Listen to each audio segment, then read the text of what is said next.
Hello students, welcome back to the channel. आज हम कर रहे हैं क्लास 8 का चैप्टर 11 डाटा हैंडलिंग चैप्टर का इंट्रोडक्शन पार्ट कर रहे हैं हम।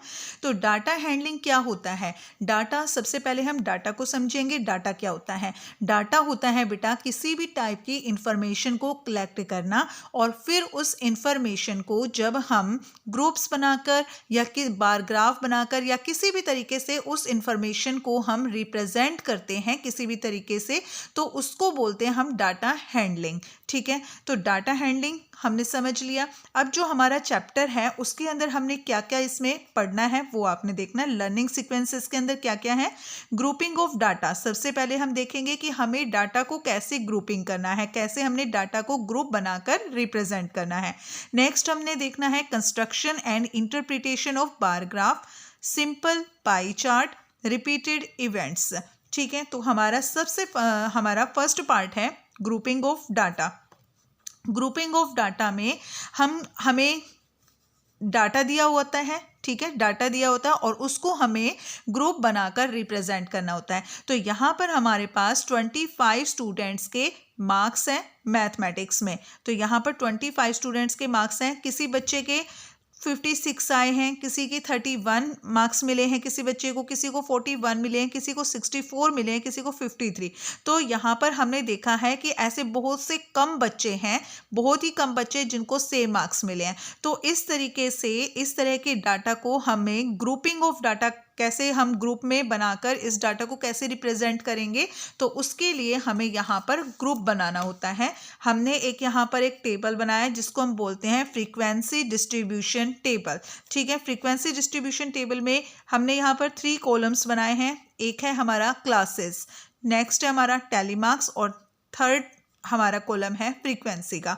तो यहाँ पर जो हमारे 25 स्टूडेंट्स हैं उनको हमने ग्रुप में बांट लिया कि 25 से लेके 35 के बीच में कितने बच्चों के मार्क्स आए हैं, 35 से 45 के बीच में कितने बच्चों के मार्क्स आए हैं, 45 से 55 के बीच में कितने बच्चों के मार्क्स आए हैं। इस तरीके से हमने इनको ग्रुप बना लिया। तो यहाँ पर देखना है बेटा 25 से 35 कितने बच्चे हैं जिनके मार्क्स आए हैं। तो 25 से 35, तो देखो यहाँ पर आपके पास मार्क्स हैं यहाँ 25 से 35, 1 है। ठीक है, और 2, 3, 4 एंड 5। तो 5 बच्चे हैं जिनके 25 से 35 के बीच में मार्क्स आए हैं। तो फ्रीक्वेंसी हम लिख देंगे यहाँ पर 5 और यहाँ पर हमें लिखने हैं इनके टैली मार्क्स। तो टैली मार्क्स क्या होते हैं बेटा? टैली मार्क्स का यूज हम करते हैं फ्रीक्वेंसी को काउंट करने के लिए। ठीक है, टैली मार्क्स का यूज फ्रीक्वेंसी को काउंट करने के लिए किया जाता है। तो टैली मार्क्स हमने कैसे लगाने हैं? जैसे यहाँ पे हमारे पास आए 5, तो यहाँ पर 1, अगर हमारे पास नंबर 1 लिखना हमने तो एक यहाँ पर स्ट्रेट लाइन लगा देंगे 1, 2, 3, 4। ठीक है, 4 तक अगर हमारे नंबर्स हैं तो उनको हम एज इट इज ऐसे लिख लेंगे। लेकिन जो हमारा 5 नंबर है उसको हमें कैसे लिखना है? फर्स्ट वाले का टॉप और लास्ट वाले का बॉटम, इनको हमने मिला देना है ऐसे। ठीक है, यानी कि ये स्लैंटिंग लाइन इसके ऊपर डाल देनी है। 1, 2, 3, 4 और जो 5th नंबर है उसको हम स्लैंटिंग लाइन डालेंगे इसके ऊपर। ये होते हैं हमारे टैली मार्क्स। अगर हमें 6 लिखना है तो अगला हम नंबर यहाँ पर 6 डाल देंगे। ठीक है, 1 डाल देंगे। यानी कि नेक्स्ट है 35 to 45। तो 35 से 45 के बीच में कितने मार्क्स हैं, कितने बच्चों के मार्क्स हैं 35 से 45 के? तो देखो 35 से 45 के बीच में 45, ये रहा हमारे पास 41। ठीक है, तो सिर्फ एक ही बच्चा है बेटा जिसके 41 मार्क्स हैं 35 और 45 के बीच में। तो यहाँ फ्रीक्वेंसी है 1, तो यहाँ पर हम उसके लिए सिर्फ 1 डंडा लगाएंगे यहाँ पे। ठीक है, 1 इसको। ओके, 45 से 55 के बीच में भी हमारे 5 बच्चों के मार्क्स हैं, इसको भी हम ऐसे लिखेंगे 1, 2, 3, 4 एंड 5। 55 से 65 के बीच में 9 बच्चे हैं जिनके मार्क्स हैं 9। तो 9 को हमने कैसे लिखना है? तो देखो 1, 2, 3, 4, 5 और ये 6, 7, 8 एंड 9। ठीक है, तो इस तरीके से हमने लिख लिया। नेक्स्ट 65 से लेके 75 के बीच में कितने बच्चों के मार्क्स हैं? 4 बच्चे हैं जिनके 65 से 75 के बीच में मार्क्स है। तो यहाँ पर हम लगा देंगे 4 डंडे, 1 2 3 4। 75 टू 85, 75 टू 85 बेटा एक भी बच्चों के मार्क्स नहीं है 75 और 85 के बीच में, तो यहाँ पर हम लिखेंगे 0, फ्रीक्वेंसी हमारी 0 है और यहाँ पर हम लिख देंगे नील। ठीक है, 85 टू 95 1 बच्चा है जिसके मार्क्स है, उसके लिए 1। तो यहाँ पर देखो हम इनको टोटल कर सकते हैं, इनका 5 और 1 6, 6 और 5 11, 11 और 9 20, 24, 25। तो यहाँ पर हमारा जो टोटल आया है वो कितना आ गया है? Total is equal to 25।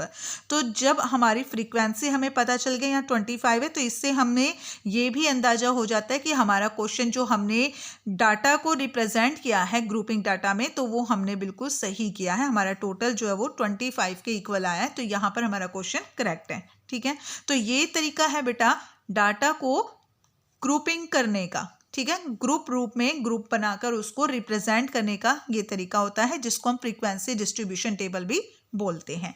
ठीक है, इसके बाद है कुछ और टर्म्स हैं जो आपको पता होनी चाहिए यहाँ पर। तो देखो एक है हमारे पास कंटिन्यूस क्लासेस। कंटिन्यूस क्लासेस क्या होती है बेटा?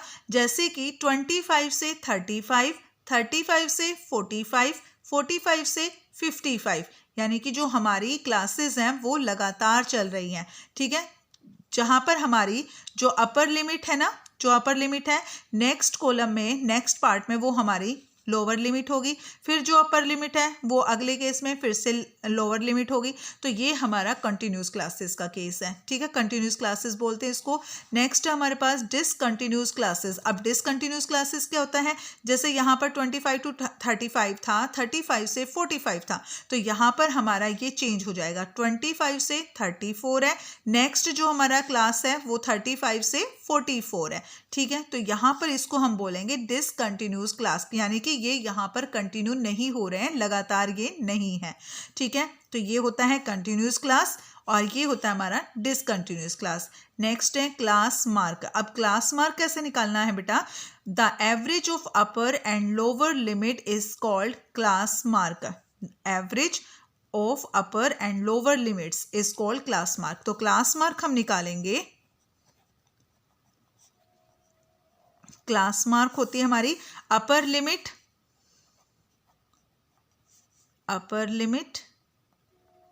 Plus lower limit upon 2। ठीक है, ये है हमारी क्लास मार्क निकालने का फार्मूला। अपर लिमिट और लोअर लिमिट को प्लस करके और हम उसको 2 से डिवाइड कर देंगे, तो जो आंसर आएगा वो हमारा क्लास मार्क होगा। ठीक है, नेक्स्ट है class size. The difference between upper and lower class limit. Upper limit और लोअर क्लास लिमिट का जो डिफरेंस होगा वो हमारा क्लास साइज होगा। जैसे कि यहाँ पर इस केस में हमारी अपर लिमिट है 35 और लोअर लिमिट है हमारी 25, तो इनका डिफरेंस 35 माइनस 25 यानी कि जो 10 है वो इसका क्लास साइज होगा। ठीक है, तो इस तरीके से हमें यहाँ पर करना है। ये हमारी टर्म्स हैं जो आपको पता होनी चाहिए। ठीक है बेटा, नेक्स्ट है हमारा पार्ट, नेक्स्ट है construction and interpretation of bar graph. Construction and interpretation of bar graph. तो बार ग्राफ के अंदर जो बार ग्राफ में जो हमारा डाटा होता है उसको हम ग्राफिकल फॉर्म में रिप्रेजेंट करते हैं, जहां पर फ्रीक्वेंसी को रिप्रेजेंट किया जाता है बार्स के जरिए। बार्स के द्वारा हम उसको दिखाते हैं फ्रीक्वेंसी को। ठीक है, तो डाटा बनाने के लिए, बार ग्राफ बनाने के लिए हमें एक बार पेपर की ज़रूरत होती है। ठीक है, बार पेपर की बार ग्राफ की ज़रूरत होती है, जिससे हम उसके ऊपर अपने बॉक्स बनाकर अपना डाटा को रिप्रेजेंट करते हैं। ठीक है, तो यहाँ पर देखो बेटा हमारे लिए क्या होगा, हमें यहाँ पर एक तो वर्टिकल लाइन और एक हमारी हॉरिजॉन्टल लाइन होगी। ये हमारा होता है वाई एक्सिस और ये हमारा होता है एक्स एक्सिस। तो यहाँ पर नीचे हम रिप्रेजेंट कर सकते हैं अपने मार्क्स रिप्रेजेंट कर सकते हैं या फिर सब्जेक्ट रिप्रेजेंट कर सकते हैं। जैसे कि मान लीजिए हमने यहाँ पे सब्जेक्ट रिप्रेजेंट कर दिए हैं अपने नीचे सब्जेक्ट, और यहाँ पर हमने कर दिए हैं मार्क्स। ठीक है, 0। तो मान लीजिए 0 टू 0 to 5, 10, 15, 20, 25, 30, 35 एंड 40। तो कोई बच्चे हैं जिनके इंग्लिश में, कोई बच्चे हैं इंग्लिश सब्जेक्ट में किसी बच्चे के आए हैं 10 मार्क्स, ठीक है, ये हमारा इंग्लिश सब्जेक्ट है। इंग्लिश में बहुत से बच्चों के आए 10 मार्क्स। नेक्स्ट है हमारा हिंदी। हिंदी में बच्चों के आए हैं 15 मार्क्स हिंदी, ठीक है। इसी तरीके से किसी बच्चे के आए हैं, साइंस में आए हैं बच्चे के 25 मार्क्स। तो यहाँ पर हम लिख सकते हैं 10, यहाँ लिख सकते हैं 15 और यहाँ लिख सकते हैं हम 25। तो इसी तरीके से कोई बच्चा है, ठीक है, जैसे कि सोशल स्टडीज़ में बच्चे के आए हैं 35 मार्क्स। तो बार ग्राफ से रिप्रेजेंट करने का मतलब ये होता है कि हम यहाँ पर डाटा को सिर्फ देखकर ही ये बता सकते हैं कि किस सब्जेक्ट में किसी बच्चे के कितने ज़्यादा मार्क्स आए हैं। तो यहाँ पर इस ग्राफिकल फॉर्म को हम देखकर ये बता सकते हैं, देखते ही बता सकते हैं कि सबसे ज़्यादा मार्क्स एक बच्चे के एसएसटी में आए हैं कितने, 35, और सबसे कम किस में आए हैं, इंग्लिश में। इंग्लिश में बच्चे को मिले हैं 10 मार्क्स, ठीक है। तो यही होता है हमारा ग्राफिकल फॉर्म में डाटा को रिप्रेजेंट करने का तरीका, ताकि हम देखते ही ये बता दें कि किस सब्जेक्ट में बच्चे के किस में ज़्यादा है, किस में कम मार्क्स हैं, ठीक है बेटा। तो ये होता है हमारा construction and interpretation of bar graph. जब हम क्वेश्चंस करेंगे एक्सरसाइज के, तब आपको इसका और भी अच्छे तरीके से इसमें समझ में आ जाएगा।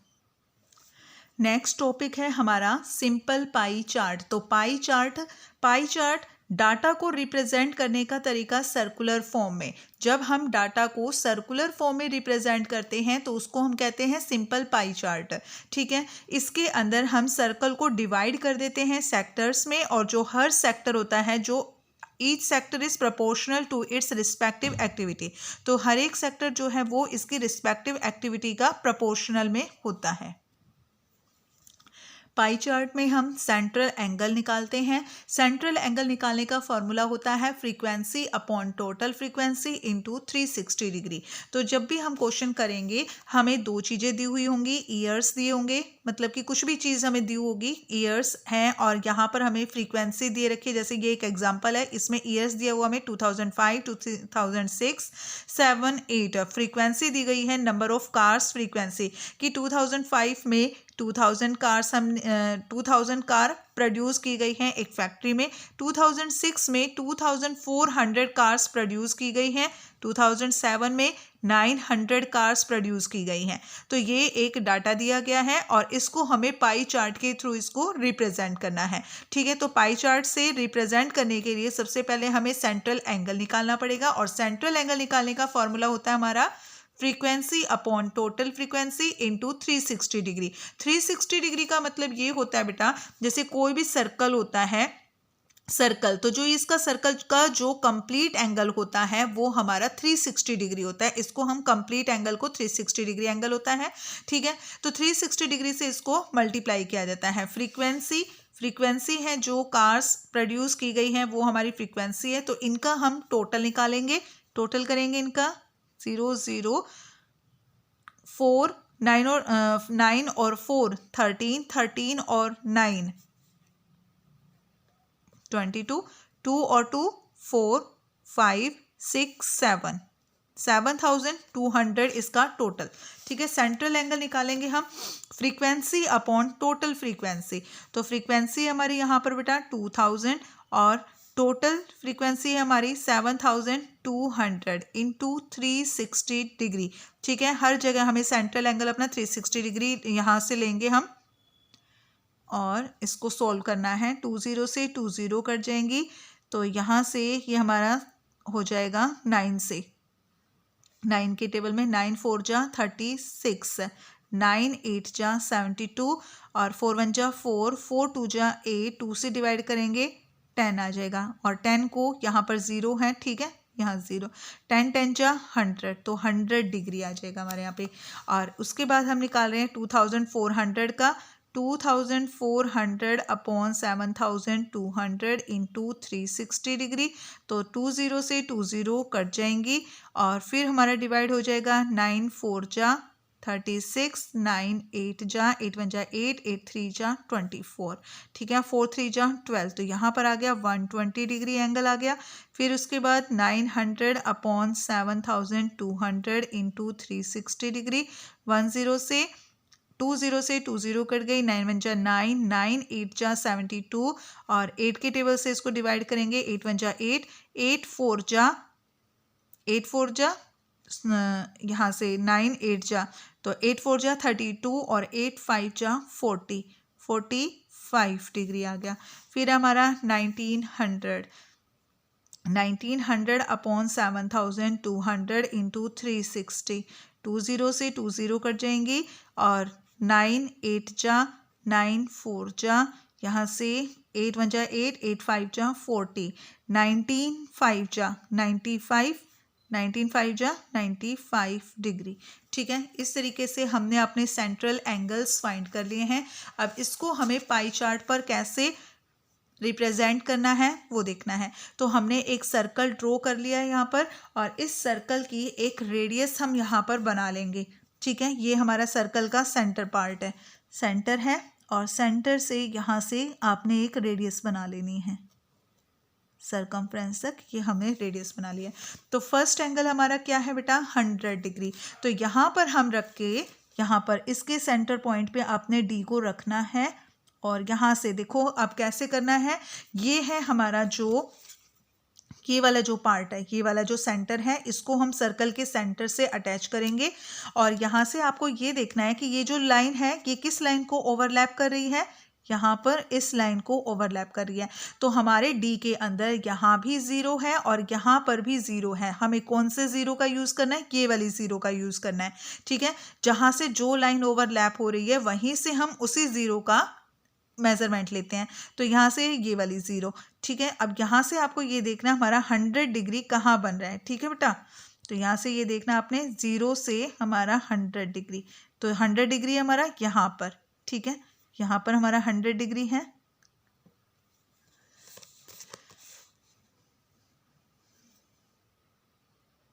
तो ये हो जाएगा हमारा 100 डिग्री का एंगल।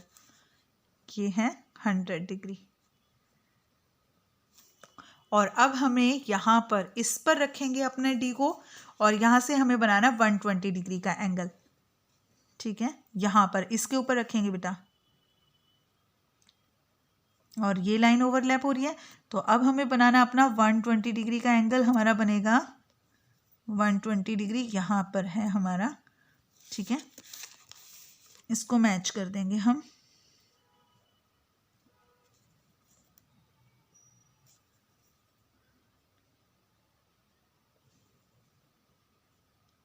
ये हमारा 120 डिग्री का एंगल।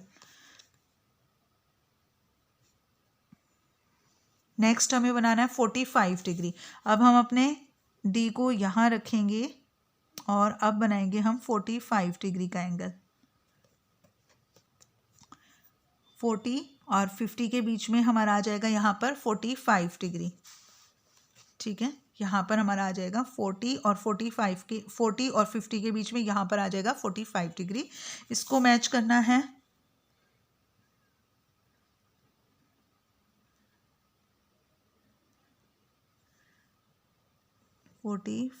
डिग्री। ठीक है, तो ये हमारा एंगल आ गया है 45 डिग्री का। अब यहाँ पर रखकर आपने वैसे जो हमारा ये जो एंगल आया है बेटा वो हमारा 95 डिग्री का ही बचेगा, लेकिन फिर भी हम अपना इसको मेजरमेंट कर लेते हैं एक बार। यहाँ पर रखेंगे अपने डी को, यहाँ से, और ये अब आपने देखना यहाँ पर हमारा कितने बन गया। ये हमारा 90 है, ये हमारा 100 और 90 के बीच में ये हमारा बिल्कुल सही आ रहा है 95। ठीक है, तो ये हमारा हो गया 95 डिग्री। तो इस तरीके से हमने अपना पाई चार्ट ड्रॉ करना है। ठीक है, तो यहाँ पाई चार्ट को देखने से हमें पता चल रहा है कि हमारा जो सबसे ज़्यादा बड़ा फैक्टर है, जो सेक्टर है, सबसे ज़्यादा बड़ा सेक्टर है वो हमारा क्या है 120 डिग्री, ये हमारा 100 डिग्री, ये है 95 एंड ये है 45 डिग्री।